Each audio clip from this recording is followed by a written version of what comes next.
Salut à tous et bienvenue dans le débrief sur Full Attack. 5 réactions sur le roller coaster émotionnel de la manche de Coupe du Monde de Pala-Rhin-Sal et plus largement de ce début de saison du Coupe du Monde de descente VTT 2025. C'est parti.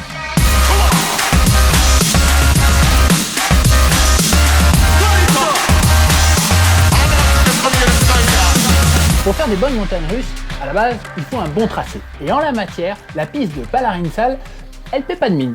À la base, on dirait une piste assez facile. D'ailleurs, si on regarde un petit peu les retours au track walk, il y a pas mal de pilotes qui qualifieraient cette piste d'une piste bleue, finalement, pas un énorme niveau de difficulté comme on peut avoir à La Thuile ou à Val d'Isole, par exemple, les deux manches dont on sort. Mais pour autant, c'est une piste qui crée des surprises et qui pose des difficultés même aux meilleurs pilotes mondiaux. Pourquoi? Eh bien, tout simplement parce que plus on descend, plus elle est étroite. La partie haute est très dégagée, très large, et puis petit à petit, on se rapproche du pierrier central, puis du dernier bois, et dans le dernier bois, clairement, à certains endroits, ça passe pas très loin du guidon entre les arbres. Mais ce qui fait aussi la particularité de ce tracé endorant, c'est que c'est finalement une piste qui est monotrajectoire, majoritairement. On peut pas dire qu'il y ait énormément d'endroits avec différentes lignes qui se détachent. Alors par le passé, on a pu voir qu'il y avait des choix de lignes qui pouvaient s'imposer sur ce parcours, mais plus ça va, plus avec les années, on commence à connaître et on commence à savoir quelle ligne, la gauche, la droite, la haute, la basse, est finalement la plus intéressante sur ce circuit.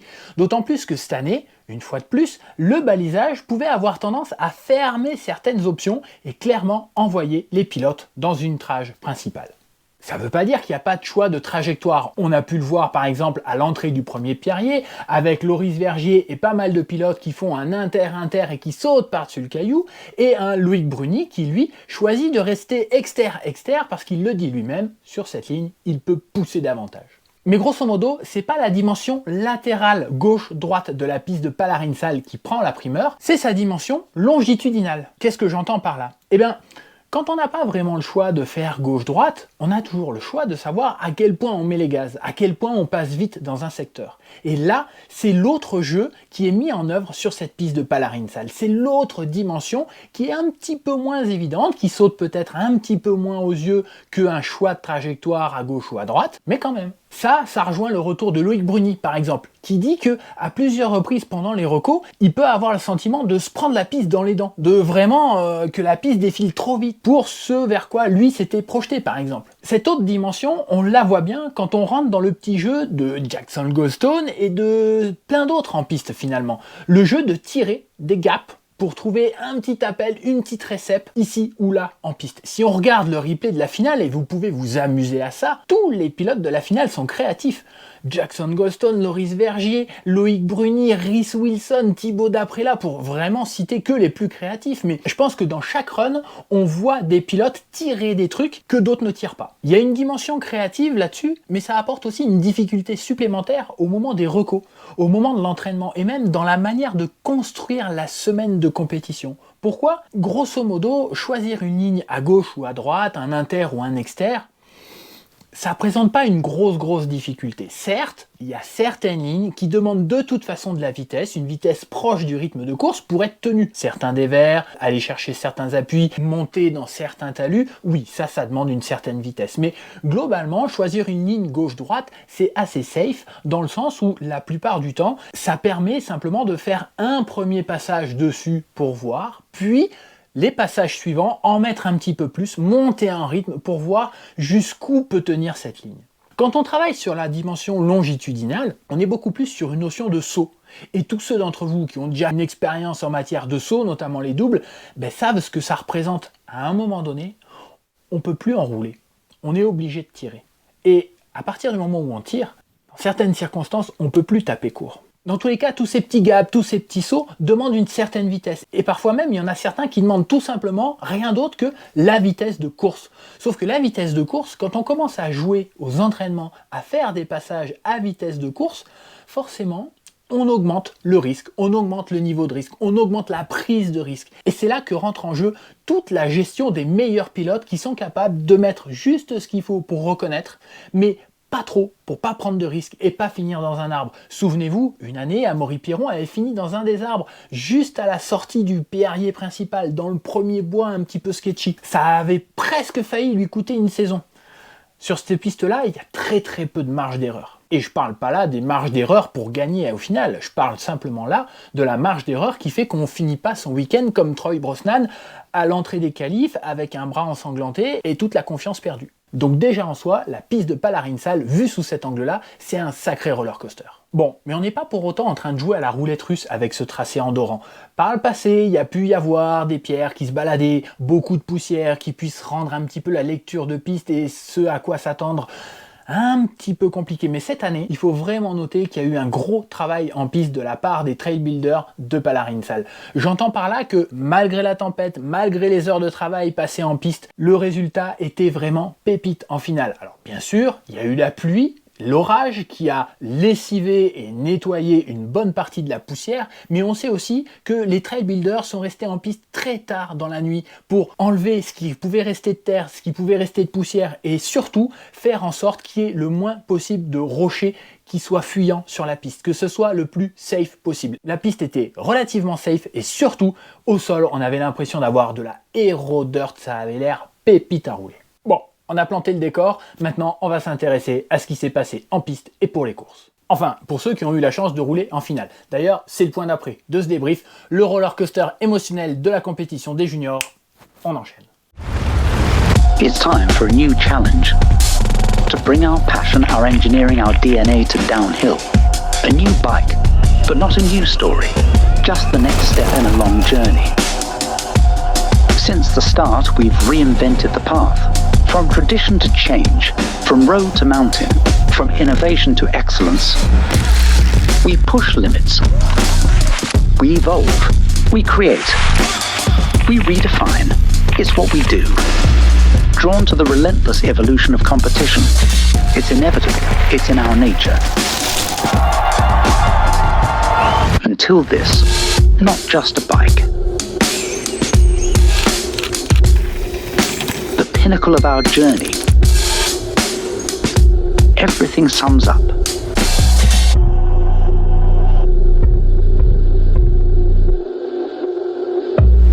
Et oui, ils n'ont pas eu leur finale, mais on est quand même obligé d'en parler. Les juniors ont, une fois de plus, marqué les esprits à Palarinssal. Déjà, pourquoi ils n'ont pas pu rouler ? Ça devient un petit peu une habitude, en tout cas, ça s'est déjà produit par le passé. On a eu des orages à Palarinssal. Et ce qu'il faut savoir, c'est que c'est la piste la plus haute en altitude de la saison. Le départ est à presque 2400 mètres d'altitude. C'est une montagne qui est exposée, qui est parfois exposée aux orages. Et quand il y a des orages, là-haut, vaut mieux pas se retrouver en dessous. J'en connais qui se sont pris de la grêle en faisant des recos à pied à cet endroit-là et qui ont clairement vu qu'il vaut mieux pas se prendre le ciel sur la tête à Palarinssal. Dans tous les cas, ça avait été le cas en 2023 et ça a à nouveau été le cas en 2025. Ça a poussé l'organisation à changer le programme des finales de ce samedi. Et dans ce cas-là, malheureusement, c'est les juniors qui en font les frais. Exit les finales juniors en début de journée pour lancer le spectacle. On passe direct aux finales élite qui commencent à 10h du matin. Et dans ce cas-là, pour les juniors, le règlement est clair, c'est le résultat des qualifications qui sert de résultat final pour attribuer les points et désigner les vainqueurs de la manche. Bon, mais si on parle des juniors à Palarinssal, c'est pas pour ce fait de course et le fait que quand il y a un orage, c'est eux qui trinquent. Non, si on parle des juniors à Palarinssal, c'est que historiquement, à plusieurs reprises, on s'est rendu compte que c'était eux qui signaient les meilleurs temps sur cette piste flat out, plein gaz. Et quand on voit les talents du plateau junior de cette année, forcément, avant même que les débats aient commencé, tout le monde avait à l'esprit qu'il fallait garder un œil sur les chronos des juniors. Ça a d'ailleurs pas manqué. Il y a une chose intéressante dans le programme de la Coupe du Monde de cette année, c'est que les juniors ont leur qualification au milieu, prise en sandwich entre la Q1 et la Q2 Elite. Si on regarde les chronos du vendredi, on se retrouve pas dans le cas de figure qui pouvait faire débat où par le passé on se disait oui mais les juniors ils font un meilleur temps mais ils roulent le matin des finales, la piste est en meilleur état que l'après-midi quand il y a encore 60 élites qui sont passées etc. etc. Non, là clairement l'état de piste est quasi le même. C'est comparable entre les élites et les juniors en qualification. Et à ce petit jeu-là, c'est assez simple. Regardez, je vous ai fait le graphique où on superpose les temps des juniors et des élites sur les qualifications du vendredi. Ça crève les yeux. Max Alran domine les débats. Asa Vermette aussi, à sa manière. Ce graphique nous permet de voir que Max, lui, fait sa course, ses secteurs du haut, et on voit clairement que toutes les autres courbes ont la même forme, ça veut bien dire que c'est lui qui plie le game, et on voit à ce petit jeu-là que Asa Vermette, qui est le deuxième et seul junior à faire des meilleurs temps que les élites, tire parti d'un très bon bois du bas pour se détacher et rejoindre son acolyte en tête des classements. Et ça aussi, c'est un roller coaster émotionnel parce qu'à un moment donné, quand nous, on est là et qu'on consulte les résultats, il faut garder en tête que les juniors sont là pour faire parler la poudre et qu'à tout moment, ils peuvent nous surprendre. Et s'il y en a encore quelques-uns d'entre vous qui doutent un petit peu, il suffit de regarder les écarts. En qualif, il y a 1 seconde entre le premier et le 10e chez les élites, grosso modo. 1 seconde, mais c'est l'écart que Max Halleran colle au premier élite. C'est stratosphérique. Roller coaster émotionnel aussi, parce que si on se replace dans la compétition junior en elle-même, franchement, je connais un matelas qui a dû trembler au passage de Till Halleran. Celui qui recouvre le dernier arbre du bois du bas avant le dernier virage, avant ce petit saut un peu particulier dont on reparlera plus loin dans ce débrief. En attendant, on va pas mettre Paris en bouteille, on va pas partir dans des spéculations à savoir ce qui serait passé si les juniors avaient eu leur finale à eux samedi matin en piste, mais on garde bien en tête que décidément, il y a quelques pépites dans cette catégorie qu'on a hâte de voir chez les élites l'an prochain.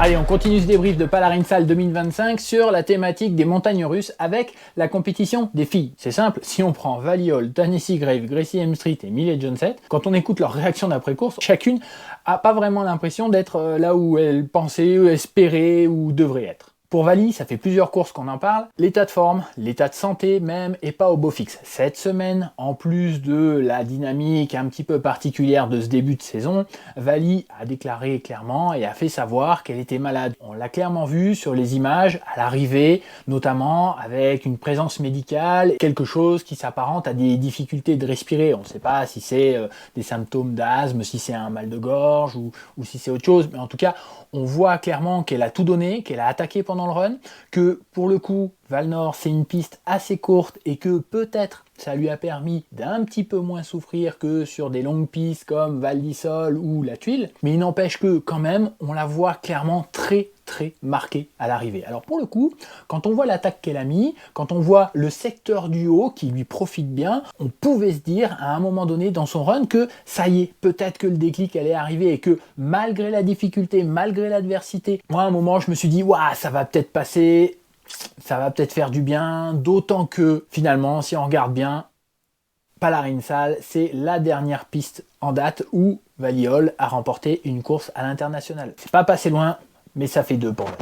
Une autre qui a l'air un petit peu gênée à l'arrivée et qui n'a pas forcément le sentiment d'être pile poil à sa place, c'est Tennessee Grave. Quoique, quand même, à un moment donné, Tani le dit très bien dans ses réactions d'après-course, une saison, surtout quand il y a 10 courses, c'est très long. Et à un moment donné, un championnat, ça se gagne aussi, voire surtout, sur les mauvaises passes, sur les mauvaises courses. Et Tani le dit clairement, elle en a eu des mauvaises depuis le début de saison. Ça a commencé fort à Bielsko, puis ça a été plus compliqué sur les courses d'après. Là, cette fois-ci, la chance lui sourit un petit peu. Vu sous cet angle-là, elle espère que ces mauvaises courses, ces mauvaises passes sont derrière elle et que la suite de la saison va augurer quelque chose de plus intéressant. Souhaitons-lui, mais quelque part aussi, Tani, dans ses retours, est assez lucide. Et elle voit bien que dans le Pierrier central et dans le bois du bas, dans les endroits où il faut prendre des risques, elle sait qu'elle n'a pas pris tous les risques et qu'elle pouvait être devancée ce samedi en finale de la manche de Coupe du Monde de Palarin-Sal.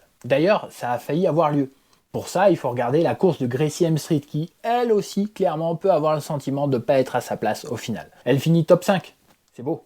Mais à un moment donné, elle a plus de 2 secondes d'avance sur Tennessee Grave et on en a parlé au début de ce débrief, c'est dans la sortie du bois. On ne sait même pas vraiment si c'est un virage, si c'est une compression, si... En tout cas, c'est l'endroit qui a failli faire sortir Till Halleran et c'est l'endroit qui a sorti Davide Palazzari en finale chez les hommes.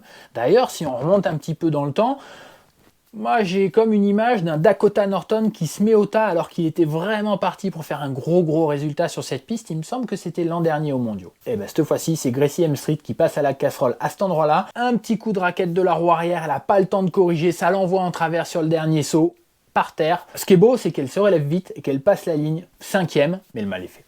Finalement, au milieu des filles dans cette finale, c'est peut-être Miley Johnset qui a le sentiment d'être le mieux à sa place. Mais là aussi, on est sur des montagnes russes en termes d'émotion. On est sur un roller coaster, mais à l'échelle de la saison. Dans ses retours, Millet le dit clairement, elle a eu un début de saison compliqué et elle a même eu le sentiment à un moment donné qu'il fallait peut-être qu'elle abandonne, qu'elle lâche le truc pour se préserver. Et ben avec la 3e place sur cette manche de Coupe du Monde, on a envie de lui dire qu'elle a bien fait de s'accrocher et de pas lâcher le morceau. La voilà 3e, premier podium de la saison, bien joué. Surtout qu'il n'a pas forcément manqué grand-chose pour qu'elle soit encore plus devant. Quand on regarde les courbes, elle a un run qui a un profil très très proche de celui de Valiol, et il se faut de très très peu dans le dernier secteur pour qu'elle passe devant l'Autrichienne et qu'elle grimpe d'une marche encore sur le podium. Bon mais qu'importe, dans tous les cas, ça fait une belle course, ça fait encore des belles émotions, ça met sur de bons rails pour passer une belle trêve estivale plutôt que de se morfondre et d'avoir la tête au fond du sac. Là une bonne chose de prise.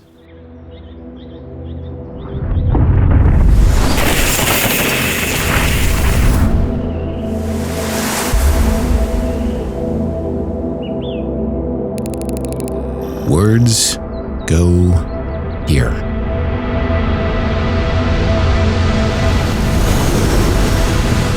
We've got no idea what you're thinking when you're doing this.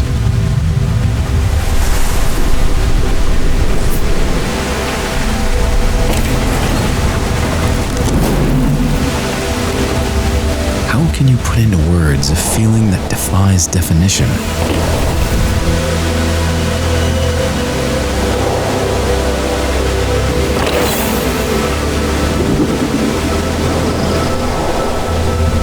So, yeah, words go here.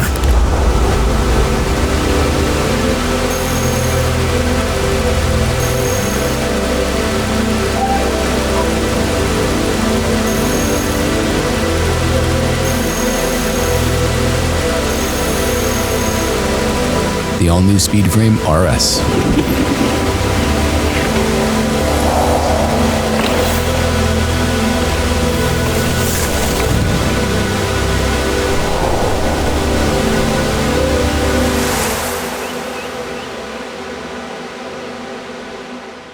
Montagne russe émotionnelle toujours, la finale élite garçon qui, à plusieurs reprises, avait de quoi nous faire lever du canapé. Et pour plus d'une raison. Je sais pas vous, mais moi il y a eu un petit paquet de runs où ça avait l'air de chiller en piste et à partir du moment où ça tirait un truc, il y avait de quoi monter au plafond. Et oui, parce qu'à chaque fois, c'est jamais la même chose que les gars étaient en train de tirer et ça fait plaisir. Il y a qu'à voir le run de Loris Vergier. Clairement, pendant un moment, on a pu se dire que ça allait être le run de la gagne. Pourquoi ? Parce qu'il est un des premiers à passer vraiment en dessous de la marque établie par Max Alran la veille en qualif. Et en 3.36,5, on pouvait commencer à se dire que ça allait jouer pour la gagne. Surtout que quand on regarde son run, il y a de quoi grimper au plafond. Sur le secteur du haut, on a vraiment l'impression qu'il chill. C'est super beau à voir. Il trace des belles courbes dans les virages relevés. Il vient chercher des inters pour éviter certains trous de freinage. Mais sur le vélo, il a l'air tranquille. Jusqu'au moment où il tire en inter au-dessus de la marche à l'entrée du pierrier du haut. Là, franchement, premier petit frisson. Ça fait plaisir. Surtout que le cintre, il passe vraiment pas loin de l'arbre à droite. Après, par contre, quand on regarde les intermédiaires, on a l'impression qu'il chill vraiment. Secteur 2... ça glissouille un petit peu dans les virages un peu serrés avant la passerelle en bois. D'ailleurs, ça rate pas quand on regarde tous les autres passés ensuite. Il y en a un paquet qui font un meilleur temps que lui dans le deuxième secteur et qui rentrent dans le pierrier central de la piste avec pas mal d'avance. Il y en a qui ont eu jusqu'à 2 secondes d'avance. Mais c'est là que par contre la machine Loris Vergier se met en route. Et c'est là que c'est super intéressant parce qu'il y a eu des fois dans la saison où on pouvait le sentir un petit peu en mode sécurité. Il roulait comme ça jusqu'en bas. Là, quand il rentre dans le pierrier, mais c'est un autre gars qui est sur le vélo, quoi. Ça fait plaisir à voir. Le pierrier, le bois qui suit, la piste, la quadruple, et surtout, mais le bois du bas, c'est stratosphérique. Il colle quasi 1 seconde et demie, 2 secondes à tout le monde à cet endroit-là. Enfin, tout le monde, quasi tout le monde, on va le voir après. Son bois du bas, waouh, ça c'est du Loris Vergier en plus. Super à l'aise, super posé, super rapide. Quand on le regarde lui, on a l'impression que c'est facile. Le dernier passage rocheux après la dernière passerelle dans le bois en bas là, on a l'impression qu'il n'y a rien par terre. C'est beau à voir et je sais pas vous, mais moi ça me fait lever quoi. Loris Vergier, avec ce run là, il reste dans le hot seat un bon moment jusqu'à Jackson Goldstone. Alors Jackson, c'est intéressant. Depuis le début de saison, c'est un petit jeu pour Jackson de tirer des trucs que personne d'autre ne tire. On l'a vu sur toutes les pistes où il a gagné. Il est capable de tirer des bunny up là où les autres sont un petit peu en mode survie ou dans tous les cas un petit peu en mode sécurité. Lui, il tire. Et oubliez pas ce qu'on a dit dans le début de ce débrief, c'est exactement le genre de jeu qui peut fonctionner sur cette piste. Donc quelque part, Loris Vergier qui est dans le hot seat, Jackson Goldstone qui s'élance en haut. petite montée de pression, allez, montagne russe encore une fois, et là tu te dis, bon là ça peut faire des dégâts. Et puis finalement, le secteur du haut, logique, pilote léger, pas énormément de pente, le secteur du haut, c'est clairement pas là où Jackson peut gagner. Mais à ce point-là, il y a de quoi commencer à se dire, oula, c'est peut-être pas son jour, la chasse au record c'est bien, ça fait parler, ça fait des histoires à raconter, mais là à un moment donné, va falloir être fort pour aller la chercher la 5e. Et puis si je me permets de dire ça à propos de Jackson, c'est pas juste parce que j'ai envie de faire un petit peu de zèle, non, c'est lui qui le glisse dans ses réactions d'après-course. Il dit qu'il a fait des petites erreurs.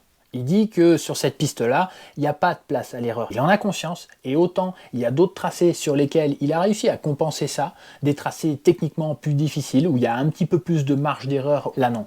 Ce qui est parti, et on ne le récupère pas. C'est ça une vraie grosse course sprint comme celle de Palarin-Sal. Et puis finalement, ça commence à s'allumer un petit peu quand à la fin du 2e secteur il est en avance, qu'il passe le Perrier à une vitesse stratosphérique et qu'il est quasi le seul à tirer cette fameuse ligne dans le bois qui suit, où là tu te dis bon, ok, Jackson Goston, ça y est, il s'est mis en route. La suite d'ailleurs, elle dément pas tout ça, puisque le bois du bas, c'est quasi, je crois, le seul, avec Loïc Bruni, à être aussi rapide que Loris Vergier dans ce secteur. Bon bah voilà, ça commence à faire, on a des moments où on est bien tranquille, relax, la pression est un peu redescendue dans la raquette d'arrivée, et là d'un coup t'as des trucs qui s'allument en vert, et ça part en flèche. Bon bah en parlant de flèche, celui qui l'a coché direct, c'est Loïc Bruni. Ça, lui, le savait. Il est massif, il a un vélo qui bouge pas, sur lequel il peut pousser, donc clairement, le secteur du haut, c'est pour lui. Et si on regarde les courbes d'ailleurs, c'est là qu'il gagne sa course. Il capitalise énormément d'avance, plus d'une seconde et quelques dès le premier intermédiaire, et derrière, ça gère. Alors, ça gère à la vitesse de Loïc Bruni. Les virages un petit peu serrés après le road gap, il tire un truc pareil qui te fait lever du canapé en te disant « Waouh, c'est beau ça !» Après, forcément, on retient un petit peu tous notre souffle à l'entrée de la piste de ski, parce que c'est pas tout d'avoir mis un logo Superman et d'avoir le casque réplica, etc. sur la tête. Cette fois-ci, il faut que ça passe.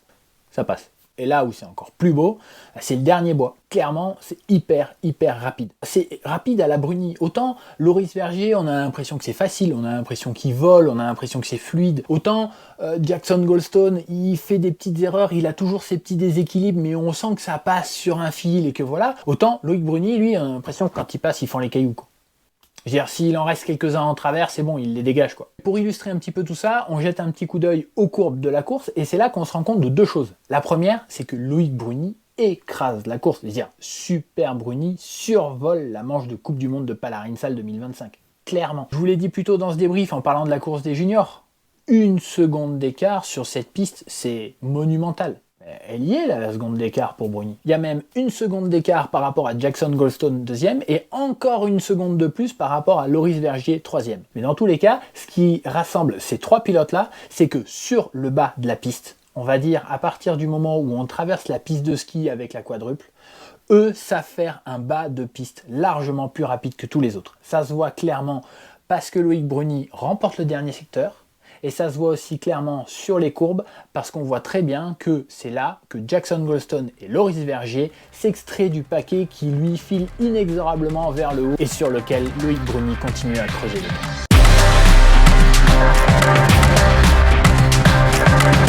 Je le dis depuis le début de ce débrief, cette manche de Palarin-Sal, c'était un peu les montagnes russes émotionnelles. Mais ça y est, on a fait 6 courses sur les 10 de la saison.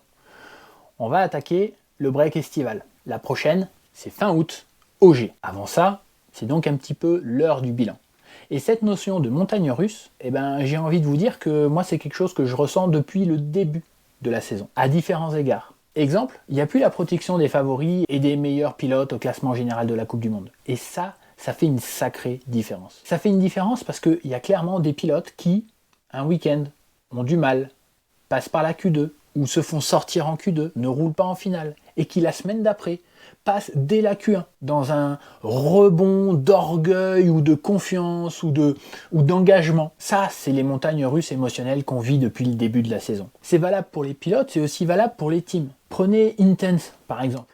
Début de saison, on les sentait un petit peu au fond du trou, au moins sur les 2 premières manches de la Coupe du Monde. Ils avaient clairement des problèmes de frein, ça faisait du boucan, ça mettait pas en confiance les pilotes, et on se disait mais ils sont un peu au fond du trou. Et là, finalement, c'est une des équipes qui envoie le plus de pilotes en finale. C'est beau.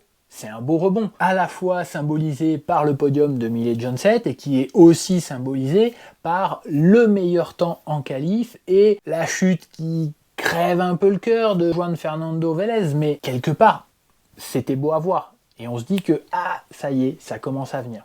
À l'inverse, si on prend Canyon, depuis le début de la saison, ils sont en lice pour le Team of the Day et pour le classement des équipes dont on parle pas beaucoup dans le débrief, mais ils étaient en réussite à la tuile la semaine dernière. Là, ils ont perdu Troy Brosnan, Marine Kabirou, Henry Kiefer, dès les qualifs. Là aussi, quel roller coaster quoi.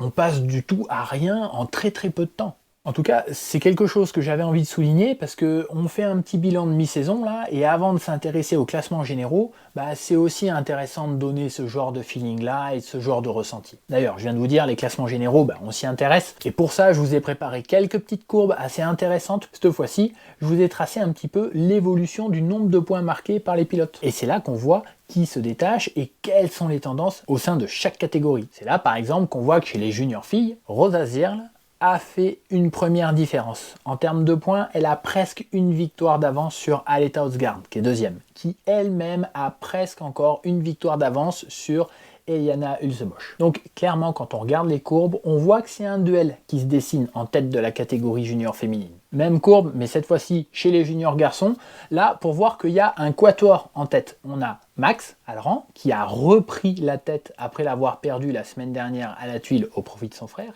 Et juste derrière, on a Tyler Waite, presque surprenant deuxième, parce que plus régulier, mais moins coup d'éclat que les trois autres. Till Alran, qui est troisième et qui redonne le maillot de leader à son frangin à l'issue de la manche de Palarinsal, et Asa Vermette.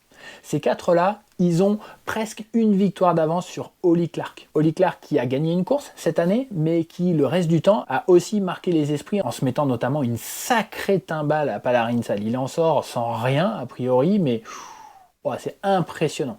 Ça fait un petit moment que je me dis, ça roule fort en piste, et à un moment donné, on va en voir un qui va vraiment faire des tonneaux. Voilà, là, c'est l'illustration parfaite, quoi. Dans le même esprit, on a un trio de tête qui se dégage chez les élites filles. Vali Hall, Gracie Hemstreet et Tennessee Grave. Elles ont toutes plus de 1000 points, alors que la quatrième, Camille Balanche, en a à peine 700. L'écart est fait. C'est intéressant parce qu'on se rend compte que Vali Hall, à défaut d'avoir gagné une course en 2025, elle occupe quand même la tête, devant deux pilotes qui, elles, ont gagné 2 courses chacune.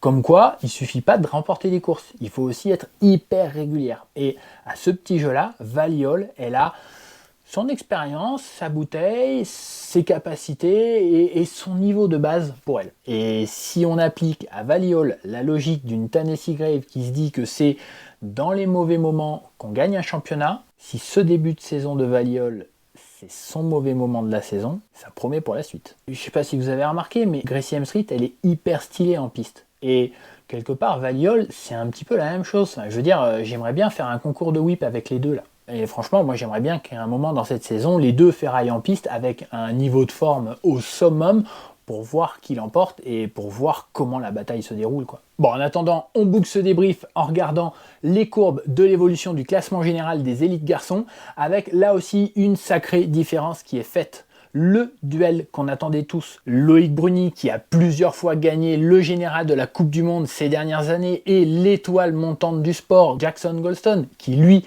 remporte des courses et les enfile comme des perles, mais n'a pas encore gagné de général de la Coupe du Monde. Quelque part, avant que la saison débute, forcément, c'est ce duel-là qu'on attendait, notamment parce qu'un Loïc Bruni s'en cache pas.